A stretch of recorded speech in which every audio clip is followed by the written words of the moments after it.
Pernah nggak sih kamu ngerasa ada dorongan kuat banget buat bikin semuanya itu, ya sempurna? Hari ini kita bakal dalemin dunia tipe kepribadian satu.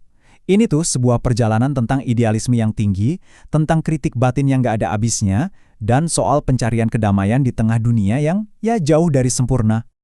Coba deh kita mulai dari sini. Kamu punya nggak suara di dalam kepala yang selalu nuntut lebih? Suara yang bisik-bisik, harus lebih baik lagi.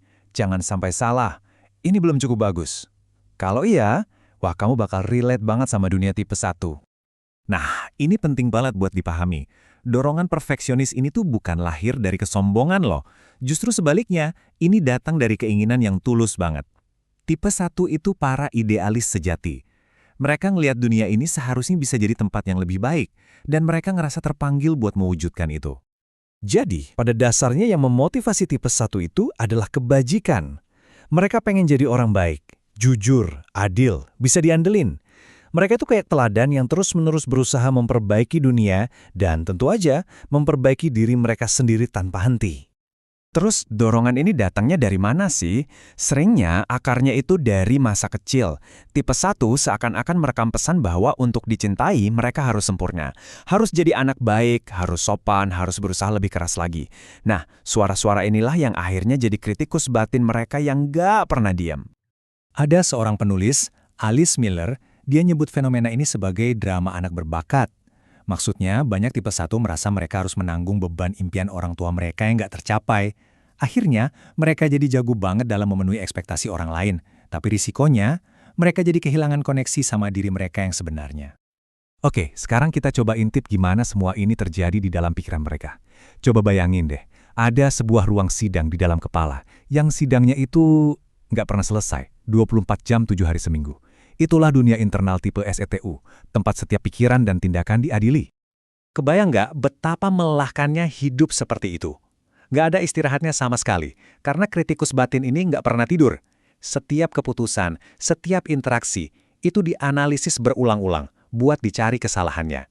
Ini benar-benar beban mental yang luar biasa berat. Di dalam ruang sidang ini, ada 3 pemain utama yang nggak pernah berhenti debat. Ada sang penuntut yang tanpa ampun nunjukin setiap kesalahan kecil. Terus ada sang pembela yang mati-matian cari pembenaran, dan akhirnya sang hakim batin yang vonisnya hampir selalu sama, bersalah atau kurang baik. Nah, perjuangan di dalam ini sering banget kelihatan keluar.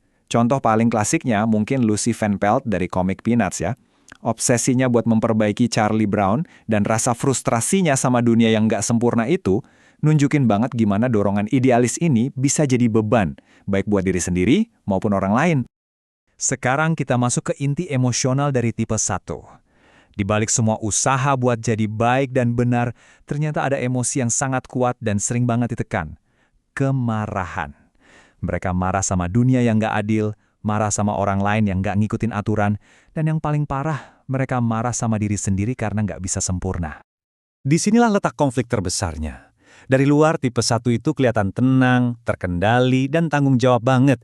Tapi di dalamnya, seringkali ada gejolak yang luar biasa. Ada amarah dan frustrasi yang mendidih akibat jurang antara dunia ideal yang mereka impikan dan kenyataan pahit yang mereka hadapi setiap hari. Metafora ini benar-benar pas banget. Mereka itu kayak ketel uap berjalan. Kemarahan itu nggak hilang, cuma ditekan. Amarah itu terus mendidih di bawah permukaan, siap meledak kapan aja kalau tekanannya udah terlalu besar. Hidup mereka jadi perjuangan konstan buat nahan tutup ketel itu biar nggak meledak. Terus, gimana caranya mereka ngelola amarah ini? Lewat sebuah mekanisme pertahanan psikologis yang namanya kontrol reaksi. Jadi, dalam sepersekian detik, tipe 1 secara nggak sadar menekan rasa marahnya dan langsung menggantinya dengan respons yang kelihatan rasional dan objektif. Mereka mungkin akan bilang, "Oh, saya nggak marah kok," padahal di dalam diri mereka lagi bergejolak hebat. Jadi, apa tipe 1 ini ditakdirkan buat hidup frustrasi selamanya? Tentu aja enggak. Sekarang kita akan lihat jalan menuju pertumbuhan mereka, di mana perjuangan itu bisa diubah jadi karunia terbesar mereka, yaitu ketenangan. Inilah goalnya. Bagi tipe 1 yang udah matang dan bertumbuh, buah dari perjalanan mereka adalah ketenangan yang ceria. Ini adalah sebuah kondisi damai dan penerimaan yang dalam, di mana kebutuhan untuk jadi sempurna digantikan oleh kemampuan untuk melihat dan menerima kebaikan, bahkan dalam ketidaksempurnaan. Gimana cara mencapainya? Ada 3 jalur utama. Pertama, lewat keheningan. Praktek kayak meditasi atau doa itu ngebantu banget buat menenangkan ruang sidang batin yang berisik. Kedua, lewat koneksi. Merasakan cinta tanpa syarat yang bikin mereka merasa diterima apa adanya dengan segala kurangnya. Dan ketiga, lewat alam, yang ngajarin kita bahwa kesempurnaan sejati itu ada dalam pertumbuhan yang alami, bukan kesempurnaan yang dipaksakan. Dan pada akhirnya, semua ini membawa kita ke sebuah kebenaran yang dalam banget. Kesempurnaan sejati itu bukan soal nggak punya cacat atau taat aturan. Seperti yang dikatakan dalam kutipan ini, kesempurnaan yang sesungguhnya itu justru ditemukan dalam kasih, dalam koneksi dan penerimaan. Itulah yang pada akhirnya menyatukan semuanya. Perjalanan tipe 1 ini sebenarnya adalah pelajaran buat kita semua.